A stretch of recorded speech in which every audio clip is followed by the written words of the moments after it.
Gasket in an engine.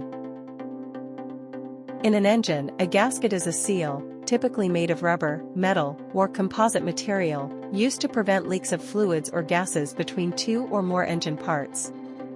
These seals ensure a tight fit and prevent leakage of oil, coolant, or combustion gases, maintaining the proper operation of the engine.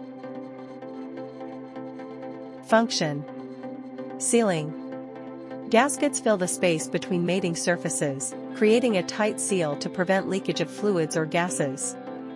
Preventing leaks. They ensure that different engine compartments remain sealed, preventing oil, coolant, or combustion gases from mixing or escaping.